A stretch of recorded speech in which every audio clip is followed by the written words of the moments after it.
So sometimes we just get stuck. We get stuck in old cycles. That's just the way it is. Nothing's going to change. Nothing new is going to happen that hasn't already happened. So I want to look at a few stories this morning, stories that I think help us spin new and better stories. And the first one comes from the first book of the Bible, Genesis, a guy named Abram. It's a story about God and Abram. And I say Abram because it's before his name was changed to Abraham. That didn't happen until later in chapter 17 of Genesis. But here's how the story goes, chapter 12. Now the Lord said to Abram, "Go from your country and your kindred and your father's house to the land that I will show you. I will make of you a great nation, and I will bless you and make your name great so that you will be a blessing. I will bless those who bless you, and the one who curses you I will curse. And in you all the families of the earth shall be blessed." And then you get to verse 4, the most provocative words in the story. 3 words. So Abram went. Now here's how the story is sometimes read. We're not watching that yet, are we? Here's how the story is sometimes read. You may have heard it taught this way. That, wow, isn't he so faithful and so obedient? Oh, God calls him into this new land and he goes, and only if we could be like Abram. Only if we could be that faithful. And we read the story like it's all about Abram.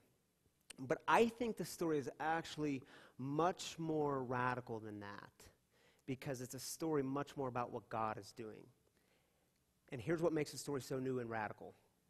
In Abram's day and in his time, in his culture, with his people, they had what's called a cyclical view of history, meaning your parents grew up here, your parents' parents grew up here, and your parents' parents' parents grew up here. Boy, you ain't going anywhere.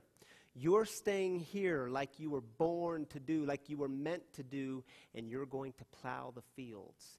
Because a cyclical view of the world says your life is already set for you.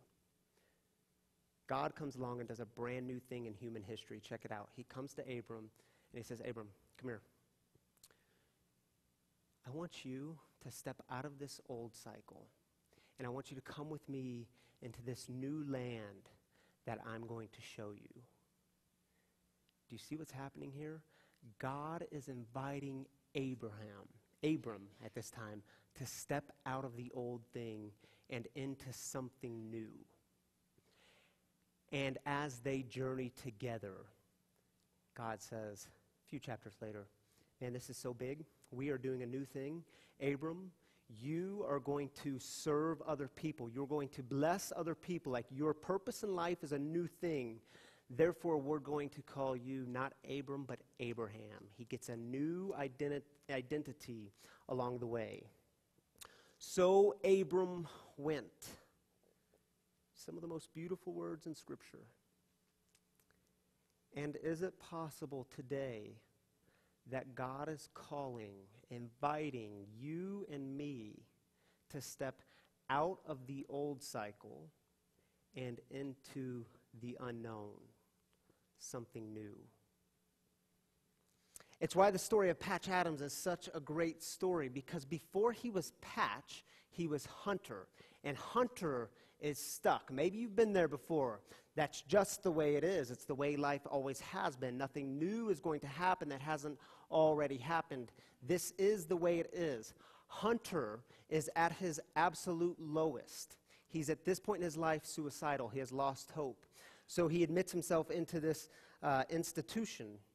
And while he's in this institution, he begins seeing the world in a brand new way. He begins seeing brand new things. And like Abraham, he's given this new name. Now he's called Patch. And Patch is doing a brand new thing. You see, Patch wants to be a doctor. And he wants to turn the whole system upside down. Because Patch, he starts serving his patients through the lens of humor and love. By the way, Patch Adams is going to be here in a couple weeks. Who was telling me that? Deb Ward was telling me in an email that Patch Adams, the real Patch Adams, is going to be here in Denver in a couple weeks. He was doing a new thing. He actually believed that his patients were more than just patients. They were people. And so there's this scene in the movie where he's in his residency at this time. He's standing around with the other doctors, his colleagues, and he does the unthinkable. They are looking at the illness. They're coming up with a diagnosis, and Pat says, wait a minute, what's her name? A small thing, but a huge thing, because in that time and in that day and with these group of male doctors, you didn't ask the patient her name. Check out the scene. How great is that? A simple thing, yet a huge thing. And so a friend of mine, he's always saying to me and really anyone he's around, you can be telling him the most mundane things about your week, and he always says, wow, you're going big. You're going big. And it's like, dude, I just told you like my week and it wasn't that big. And sometimes he says it out of like joking sarcasm, but other times he's saying it being dead serious because he gets something that so many of us miss. The small thing is really the big thing. Like, you know what I'm talking about, right? And how many of us have the tendency to downplay or undermine the new thing that God is doing, the new thing that we're a part of? I noticed myself doing this last year with our storyline groups. Early on, our storyline groups is where we had 8 to 10 people gathering in a living room, sharing our stories and hearing the stories of others and figuring out as a community what it looked like to find ourselves in God's bigger story and to live bigger and better stories, more meaningful stories. And I noticed early on when I would talk about it with people, I would say, well, you know, we're just sitting in living rooms and we're just sharing our stories and hearing the stories of others. And we're just trying to figure out what it means to live better stories. And I caught myself, wait a minute, we're not just sitting in living rooms. We live in a world that is craving real, authentic community, the place where you can come and take off your mask and be real with who you are. We were in living rooms creating real, authentic community, a place where you could take off your mask and discover something bigger and better. You see, what's the new thing you're doing? What's the new thing you're part of? Maybe it's like when so many of you show up to St. Luke's on Monday mornings and you make peanut butter and jelly sack lunches, and then you take those sack lunches downtown to Civic Center Park. Because you know, in our world, in our culture, that's a new thing. Because these lunches are going to the poor, the homeless, the marginalized, those who have been intentionally pushed to the side and forgotten. And you know that offering them food, not only food, but relationship and human connection, this is a new thing in our culture. This is a big thing. Or maybe it's like the teacher who was telling me just a few weeks ago that for the first time in years, she's stepping back into the profession, back into the classroom. Why? Because she wants to use her gifts and talents to make a difference in the lives of her students. And in our culture, that happens to be a new thing, because think how easy it is, how tempting it is to use your gifts and talents to chase after the meaningless. Or maybe the new thing is you've decided to go on a mission trip or a service project trip because you've been stuck in the old cycle. It's just the way it is. Nothing new is going to happen that hasn't already happened. And you know that one of the best ways to step out of that cycle and into something new is by serving and loving other people. Or maybe you've recently decided to lay down a burden. And this is a new thing because in your family history, you have been the one to carry the burdens of others. And it's too heavy, and you're doing a new thing by laying that down and saying, I'm not doing that anymore. I'm doing a new thing, and this new thing is actually a lot healthier. You see, there are thousands of new things happening all around us, and you're part of some of them. And don't minimize them, don't downplay them, because you may just be going big. And now let's be honest with each other, right? There can at any moment, and it doesn't take much, for something to come along and to knock us off our game and to get us running back to the old cycle. Like he betrays you or she walks out on you. Or you didn't get the job, you didn't make the team, or you were cut down with words that have left this paralyzing pain. Or you just couldn't make that relationship work. You couldn't make the marriage work. And now, for lots of reasons, you're stuck in that same old cycle. It's just the way it is. Nothing new is going to happen that hasn't already happened. And it's why these words are so beautiful. So Abram went. He accepted the invitation. You see, the power of the story of Abraham is the insistence that you can move, you can act, and you can create. You can do something new. And here's the thing I know.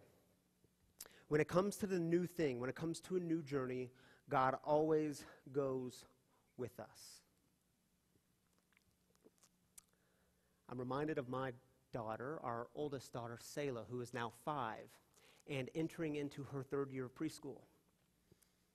You see, her first year of preschool, she had Miss Maria.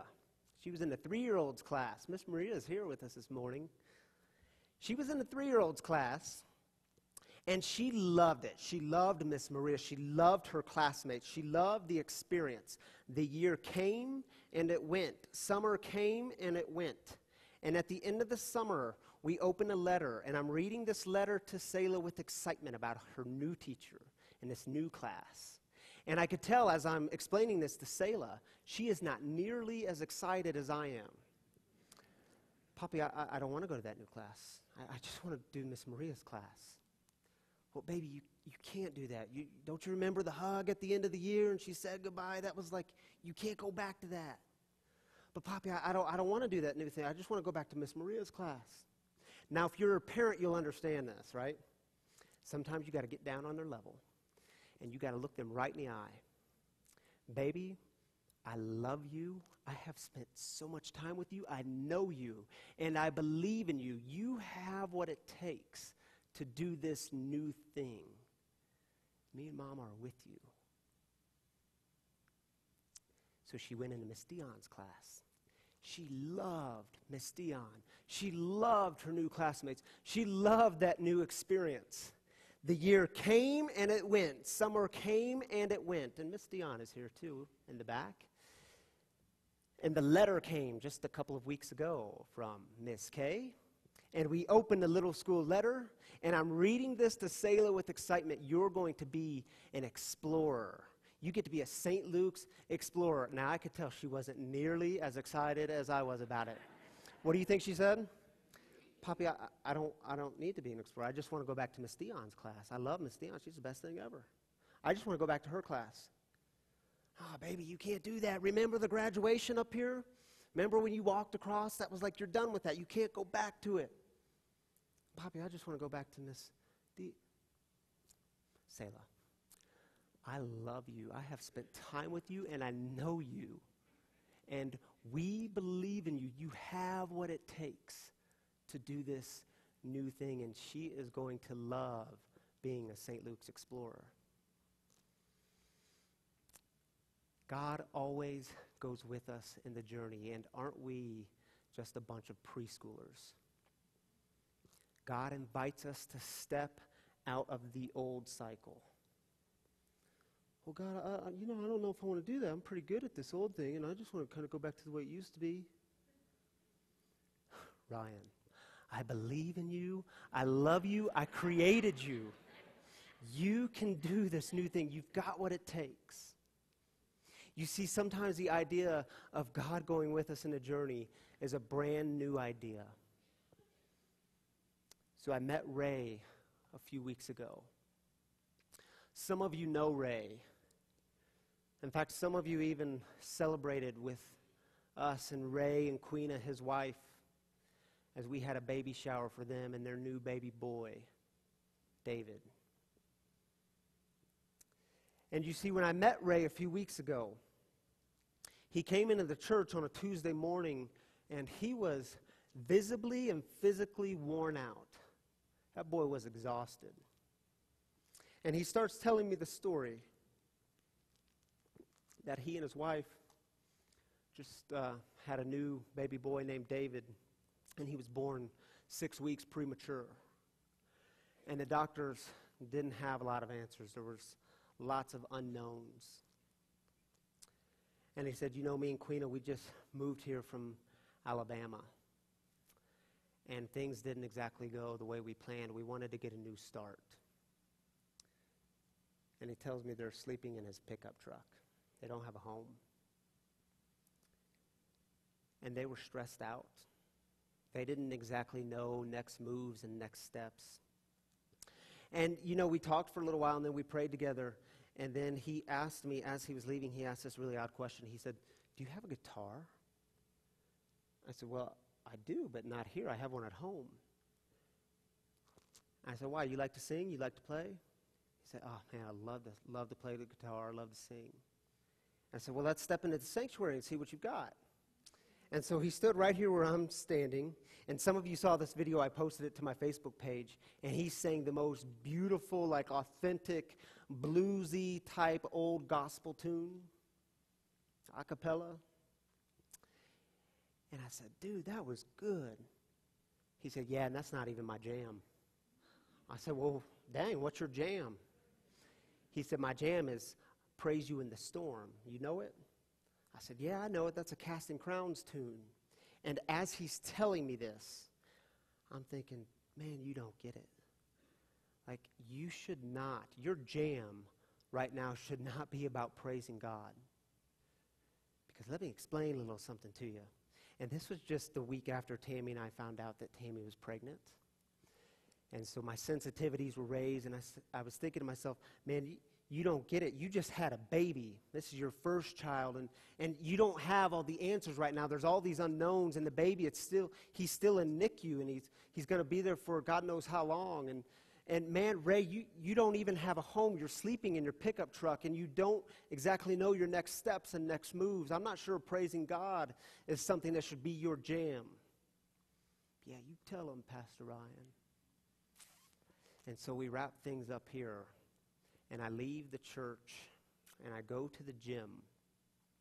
And I'm not making this story up, total true story. I plug in my headphones like every other day, and I put them in my ears, and I pull out my phone, and I hit the Pandora station, random station. And the very first song to come over my headphones was Praise You in the Storm. And people at the gym, they must have thought I was some sort of buffoon because I'm sitting on the bench and my eyes are getting all watery. And you know how you do. You blink a lot, try to get rid of it, and you can't. Because it just kind of hit me that Ray was doing a new thing. You see, I heard the words again, I will praise you in the storm and I will lift my hands. For you are who you are, no matter where I am, and every tear I cry, you hold in your hand. You never left my side. Though my heart is torn, I will praise you in the storm. Ray was doing a new thing because old cycles and old systems tell us that God is good when life is good, but God is not so good when life isn't good. And Ray was following in the footsteps of the early Christians by saying, no, God is good no matter where I am. Because God is always gracious. God is always loving. God is always with me on this journey. Even in the midst of a storm, God is here. See, God is always inviting us into something new. What does that look like? This is Ray's jam. Praise you in the storm.